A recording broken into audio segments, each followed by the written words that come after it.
We're going through. The commander's voice was like thin ice breaking.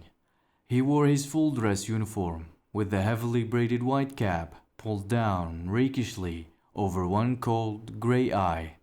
We can't make it, sir. It's spoiling for a hurricane, if you ask me. I'm not asking you, Lieutenant Berg, said the commander. Throw on the power lights. Rev her up to 8,500. We're going through. The pounding of the cylinders increased. Tapakita, pakita, pakita, pakita, pakita. The commander stared at the ice forming on the pilot window. He walked over and twisted a row of complicated dials. Switch on number 8 auxiliary, he shouted. Switch on number 8 auxiliary, repeated Lieutenant Berg. Full strength in number 3 turret, shouted the commander. Full strength in number 3 turret. The crew, bending to their various tasks in the huge hurtling 8-engined Navy hydroplane, looked at each other and grinned. The old man'll get us through, they said to one another. The old man ain't afraid of hell. Not so fast. You're driving too fast, said Mrs. Mitty. What are you driving so fast for? Said Walter Mitty.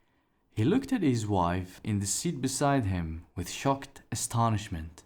She seemed grossly unfamiliar, like a strange woman who had yelled at him in a crowd.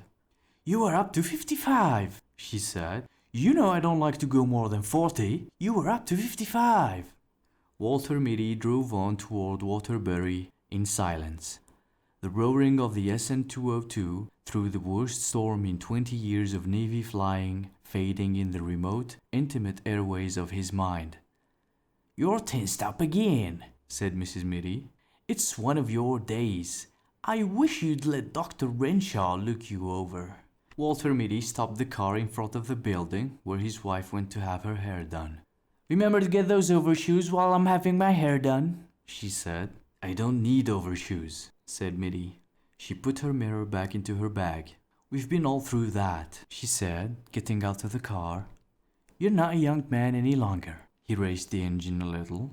Why don't you wear your gloves? Have you lost your gloves? Walter Mitty reached in a pocket and brought out the gloves. He put them on, but after she had turned and gone into the building and he had driven to a red light, he took them off again. Pick it up, brother, snapped the cop as the light changed. And Mitty hastily pulled on his gloves and lurched ahead. He drove around the streets aimlessly for a time, and then he drove past the hospital on his way to the parking lot. It's the millionaire banker, Wellington Macmillan, said the pretty nurse.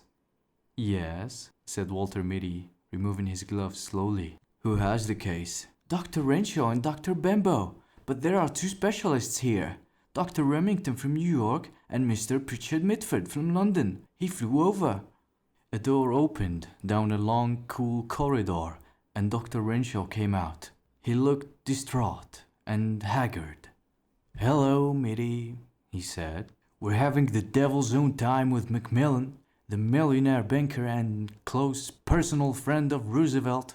Obstetriosis of the ductal tract, tertiary. Wish you'd take a look at him.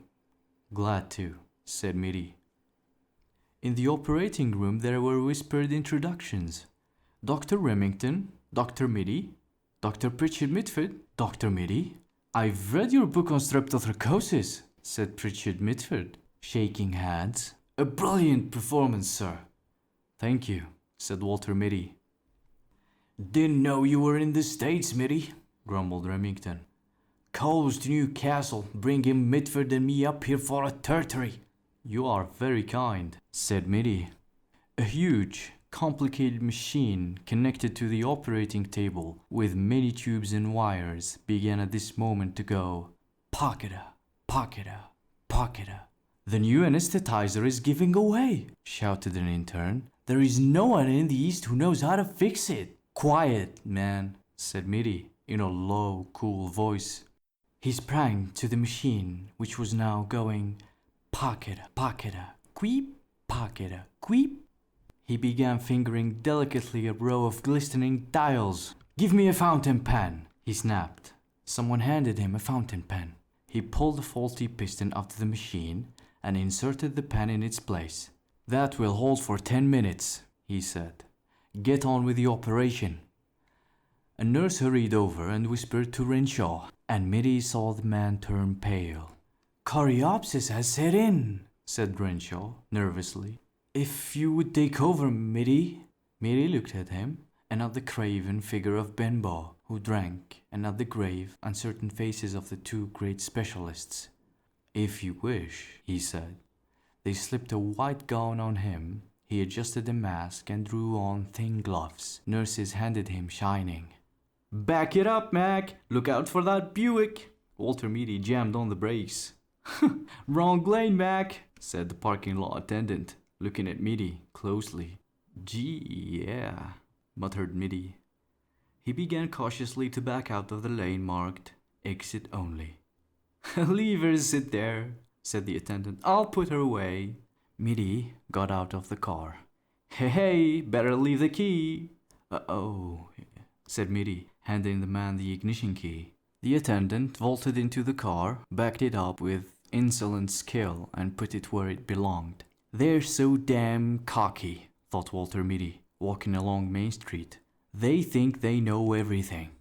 Once he had tried to take his chains off outside New Milford, and he had got them wound up around the axles. A man had had to come out in a wrecking car and unwind them, a young, grinning garageman.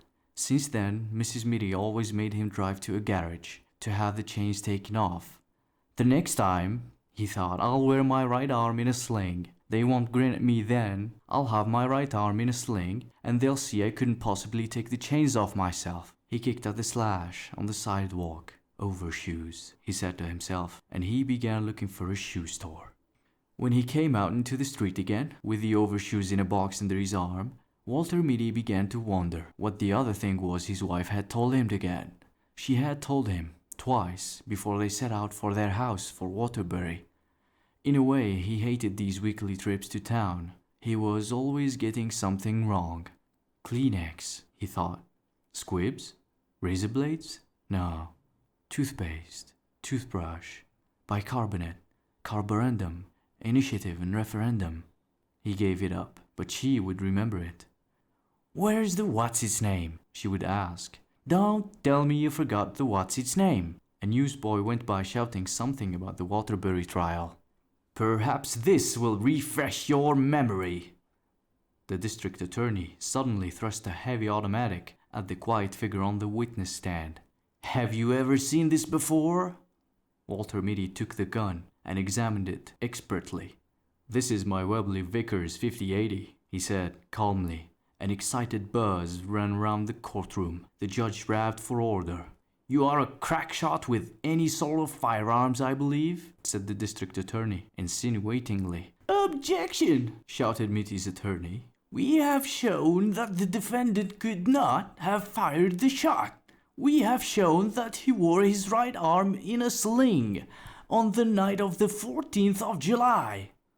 Walter Mitty raised his hand briefly, and the bickering attorneys were stilled. "With any known make of gun," he said evenly, "I could have killed Gregory Fitzhurst at 3,000 feet with my left hand."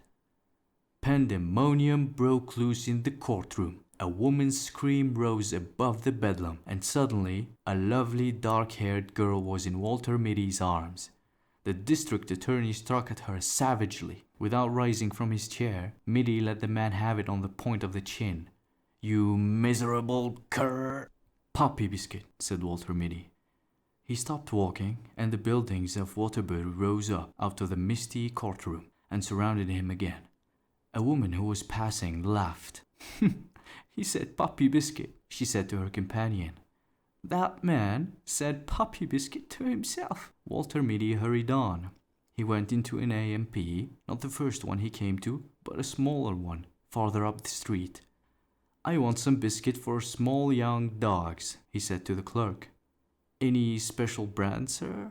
The greatest pistol shot in the world thought a moment. "It says puppies bark for it on the box," said Walter Mitty.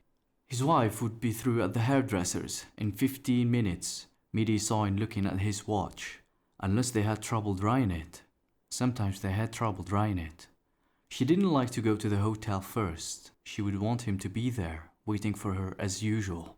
He found a big leather chair in the lobby, facing a window, and he put the overshoes and the puppy biscuit on the floor beside it.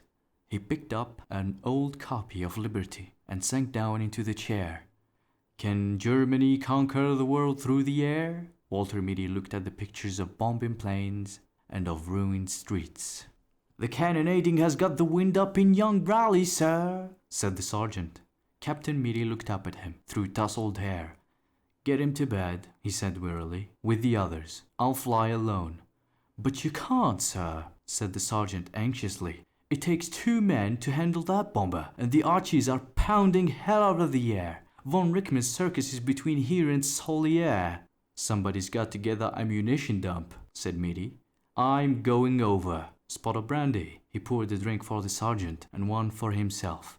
War thundered and whined around the dugout and battered at the door. There was a rending of wood and splinters flew through the room. A bit of a near thing, said Captain Mitty carelessly. The box barrage is closing in, said the sergeant. We only live once, sergeant, said Mitty, with his faint, fleeting smile. Oh, do we? He poured another brandy and tossed it off. I never see a man who could hold his brandy like you, sir, said the sergeant. Begging your pardon, sir. Captain Mitty stood up and strapped on his huge Webley Vickers automatic. It's 40 kilometers through hell, sir, said the sergeant. Mitty finished one last brandy. After all, he said softly, what isn't? The pounding of the cannon increased. There was the rat-a-tat-tatting of machine guns, and from somewhere came the menacing pocketa, pocketa, pocketa of the new flamethrowers. Walter Mitty walked on to the door of the dugout humming Auprès de ma blonde. He turned and waved to the sergeant. Cheerio, he said. Something struck his shoulder. I've been looking all over this hotel for you, said Mrs. Mitty. Why do you have to hide in this old chair? How did you expect me to find you? Things close in, said Walter Mitty, vaguely. What? said Mrs. Mitty. Did you get the what's-his-name? The puppy biscuit? What's in that box? Overshoes, said Mitty. Couldn't you have put them on in the store? I was thinking, said Walter Mitty. Does it ever occur to you that I am sometimes thinking? She looked at him. I'm going to take your temperature when I get you home, she said. They went out through the revolving doors that made a faintly derisive whistling sound when you pushed them. It was 2 blocks to the parking lot. At the drugstore on the corner, she said, Wait here for me. I forgot something. I won't be a minute. She was more than a minute. Walter Mitty lighted a cigarette. It began to rain. Rain with sleet in it. He stood up against the wall of the drugstore, smoking. He put his shoulders back and his heel together. To hell with this handkerchief, said Walter Mitty scornfully. He took one last drag on his cigarette and snapped it away. Then, with that faint, fleeting smile playing about his lips, he faced the firing squad, erect and motionless, proud and disdainful. Walter Mitty, the undefeated, unscrutable to the last.